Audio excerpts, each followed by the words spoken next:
j'espère que vous allez bien depuis le mois de juillet. Moi bah écoutez, je vous retrouve après une pause estivale de 2 mois et je vais très bien et je vais d'ailleurs d'autant plus, d'autant mieux, d'autant plus que j'ai découvert que la chaîne a passé le cap des 1000 abonnés en mon absence. Voilà, je suis la seule youtubeuse qui passe des caps quand elle n'est pas là.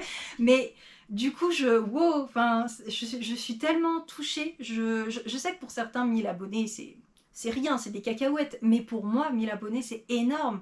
Enfin, si on m'avait dit ça quand j'ai lancé ma chaîne, un jour tu atteindras 1000 abonnés, wow, enfin voilà. Donc, juste, mais merci infiniment, quoi. Merci infiniment. Aussi bien à ceux qui sont là depuis le début et que bah, ceux qui sont arrivés il n'y a pas si longtemps que ça. Et puis, bah, du coup, bienvenue aux nouveaux, voilà.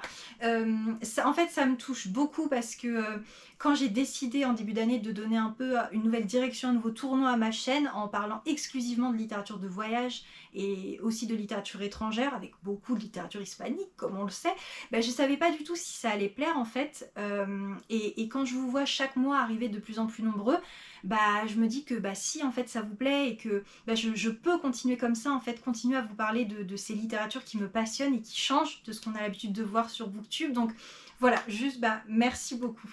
Et puis bah écoutez, sur ce, bah, je vous retrouve pour un changement de saison sur la chaîne absolument sans transition, puisque je vous ai quitté avec plein de conseils de lecture d'été, et je vous retrouve en mode automne, voilà, pour vous présenter ma pile à lire, mais c'est souvent comme ça sur cette chaîne.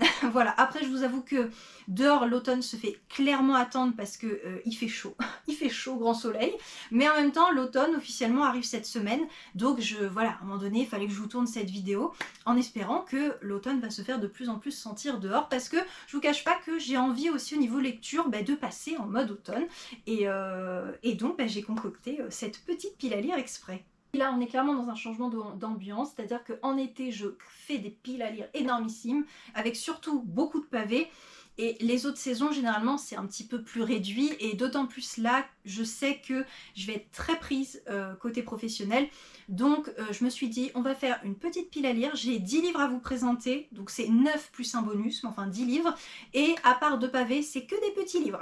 Voilà, je mets toutes les chances de mon côté, j'espère que ça vous donnera quelques idées de lecture, et puis bah écoutez, on va démarrer tout de suite.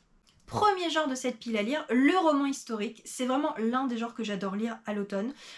Me demandez pas pourquoi, je trouve que ce côté retour dans le passé, il y a quelque chose un petit peu, je vais pas dire de mystérieux, c'est pas ça, mais je sais pas si vous avez ce ressenti vous aussi par rapport au roman historique, mais du coup c'est vrai que c'est un genre, même si je le lis toute l'année, que j'affectionne particulièrement à l'automne. Bref, donc du coup, c'est parti pour 3 romans. Donc le premier, c'est même une uchronie, c'est même plus qu'un roman historique. Une uchronie, c'est en fait quand l'auteur va inventer des éléments fictifs à partir d'un fait historique avéré.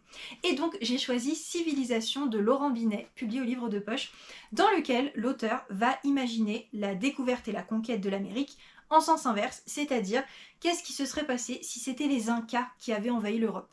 Et je trouve le concept absolument génial. En plus, bah voilà, Amérique, tout ça, Incas, vous me connaissez, forcément ça me parle. Il me fait de l'œil depuis qu'il est sorti, je pense, il y a bien 3 ans.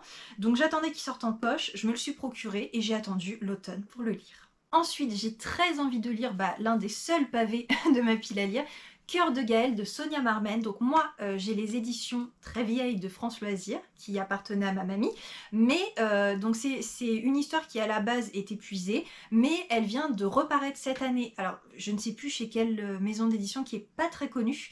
En grand format, alors plus de 30 € chaque tome, sachant qu'en tout je crois qu'il y en aura 4. Ça fait un sacré budget, j'espère vraiment que la série en vaut le coup. Mais voilà, sachez que si ça vous intéresse, c'est trouvable depuis cette année. Et au pire, les anciennes éditions sont encore trouvables d'occasion. Voilà, donc ça c'est dit. Pourquoi ce livre me fait très envie pour cet automne? Alors je vous lis les premiers mots du résumé. Écosse 1695, domestique au manoir.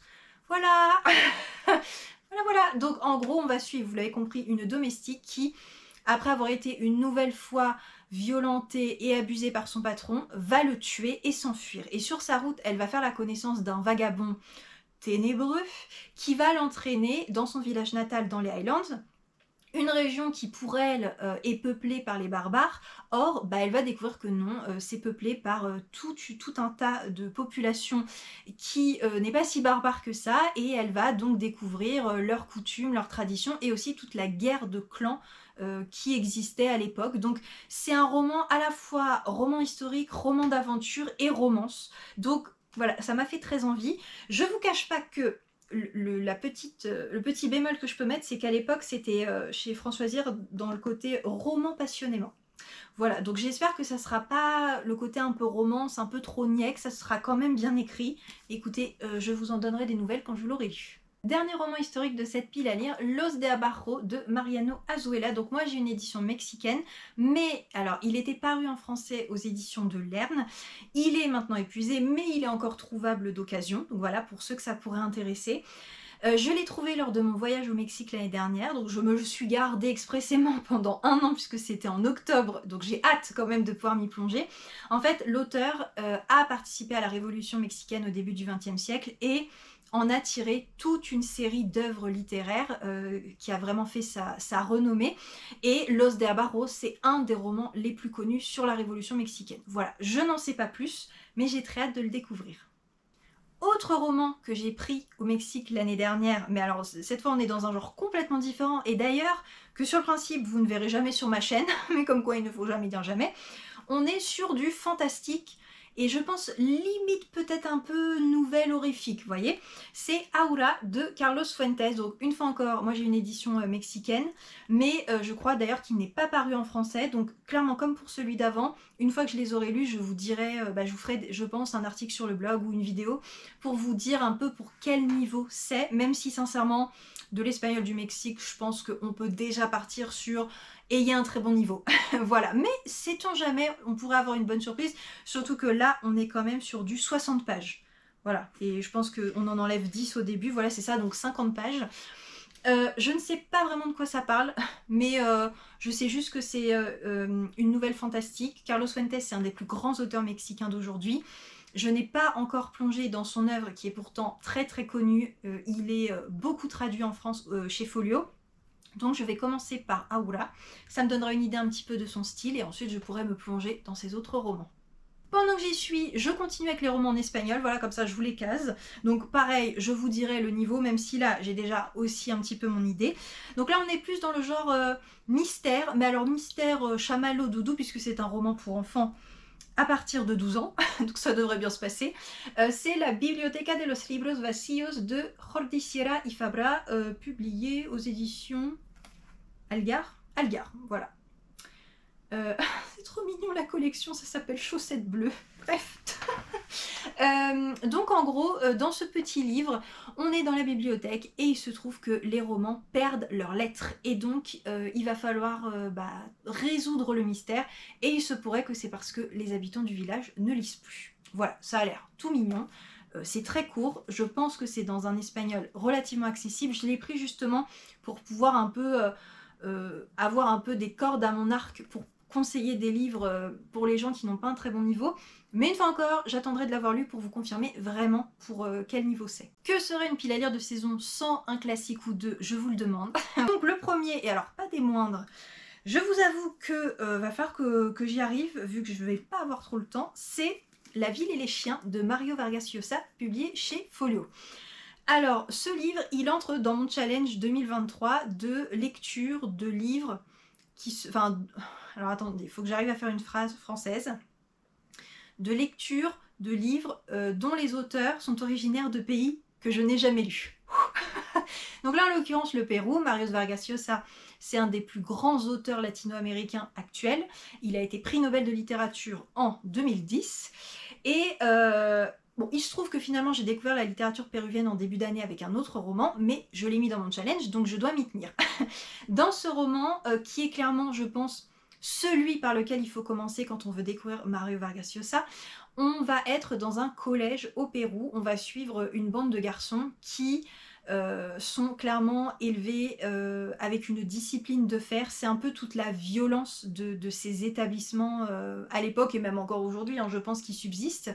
Et donc on a vraiment cet affrontement entre d'un côté l'extrême violence qu'ils subissent, la violence que ça crée aussi chez eux, tous leurs désirs et leurs aspirations de jeunes adolescents. Et à côté de ça, il y a aussi toute la culture péruvienne apparemment qui est très présente. C'est donc un roman qui me fait très envie, mais malheureusement pour moi, vu que je n'ai pas énormément de temps de lire en ce moment, il fait 525 pages.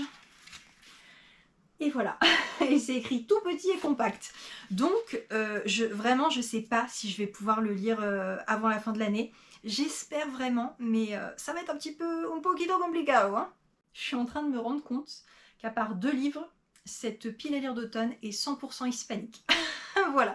Bon après vous le savez, hein, sur ma chaîne, je m'appelle pas Loca des livres pour rien. J'apprécie énormément cette littérature, mais là c'est quand même flagrant quoi. Je veux dire niveau discrétion, bon bref. Voilà. Donc, autre classique. La maison de Bernarda Alba de Federico Garcia Lorca, paru également chez Folio. Donc oui, il y a aussi Noces de sang dedans, mais Noces de sang je l'ai lu cet été, donc là voilà. Clairement j'aurais aussi pu lire La maison de Bernarda Alba cet été parce que ça se passe en Andalousie, donc voilà comme l'œuvre de Federico Garcia Lorca en général, Andalousie, soleil, forcément ça fait très été, mais cette pièce de théâtre là se passe clairement à huis clos, avec une mère qui enferme ses filles chez elle pour les préserver des dangers de l'extérieur. Et en fait, il y a une des filles qui va transgresser l'interdit. Et c'est un peu tout ce drame familial que Garcia Lorca va dérouler. Et en fait, je l'ai déjà lu quand j'étais à la fac, mais comme il a fait plusieurs pièces de théâtre sur les femmes et l'Andalousie, je les mélange un peu et donc là j'ai décidé de toutes me les refaire pour vraiment que ça soit bien au clair dans ma tête. Dernier classique de cette pile à lire, Les soldats de Salamine de Javier Cercas, paru au livre de poche, et je crois que maintenant c'est Babel qui le fait chez Actes Sud. Il me semble que c'est plus le livre de poche parce que moi du coup j'ai une vieille édition. C'est un classique sur la guerre civile espagnole qui a fait beaucoup de bruit en Espagne et qui est clairement à lire. Voilà, si vous vous intéressez à la thématique de la guerre civile, honnêtement je pense que c'est un des premiers livres qu'il faut lire. Voilà. Étant donné que je n'ai que des thèmes qui ne respirent pas la joie de vivre, mais c'est aussi le but, hein, à l'automne j'aime bien lire des choses un peu plus sombres, je me suis dit un petit peu quand même de touche doudou et compagnie. Alors clairement là on n'est pas sur de la littérature de voyage ou de découverte de la culture, on est juste sur le côté un peu classique anglais que le monde entier connaît mais qui va me faire du bien. C'est 4 mariages et un enterrement de Philippe O'Connor, donc paru chez Pocket. Une fois encore, c'est une vieille édition qui appartenait à ma mamie, mais il existe toujours chez Pocket avec une couverture plus récente. Et en fait, je me suis renseignée, pour moi, vraiment le film n'est pas adapté d'un livre, donc c'est vraiment pour moi le genre de livre qu'on a fait d'un point de vue un peu marketing après qu'un film ait extrêmement bien marché. Vous savez, le roman du film. Mais ça m'intéresse de savoir si c'est vraiment fidèle au film, à la ligne près, ou si du coup ils en ont profité pour rajouter des petites choses. Voilà. Clairement de moi-même, je l'aurais pas forcément acheté. Mais écoutez, il était là chez ma mamie, il me tendait les bras. Donc voilà, je me dis que ça me fera du bien pour voilà, faire une petite pause douceur au milieu de tout le reste. Et enfin, le dernier livre bonus de cette pile à lire, c'est-à-dire que si j'arrive déjà à lire tout ça, je me dirais tiens, je vais lire celui-là, mais autant vous dire que je n'ai pas trop d'espoir. Et malheureusement, je n'arrive pas à lire ce livre. Je l'ai depuis 2016. Et non, toujours pas. Donc c'est encore un roman en espagnol qui n'a pas été traduit en français, donc je vais passer très rapidement. C'est La Estela de un recuerdo d'Almudena de Arteaga, publié chez Bouquet. C'est une histoire d'amour qui se passe en Espagne de 1931 au début de la guerre civile. Voilà, donc sur 5 années. Ça a l'air très intéressant, c'est une période très charnière en Espagne et sauf que je n'arrive pas à lire ce roman. Chaque année il me fait envie, mais chaque année il y a autre chose qui lui passe devant et je pense que cette année ça sera encore la même chose. Mais bon, on ne sait jamais, un miracle, et puis peut-être que je vous le présenterai d'ici quelques mois. Voilà pour cette pile à lire d'automne presque exclusivement hispanique. J'espère qu'elle vous aura plu, qu'elle vous aura peut-être même donné quelques idées de lecture. N'hésitez pas à me dire ce que vous avez prévu de lire, si vous êtes plutôt en mode grosse pile à lire ou quelques livres et ça sera déjà bien. Voilà, moi je vous cache pas que de mon côté ce tournage a été compliqué, vraiment 2 mois sans tourner de vidéo, la rentrée est dure.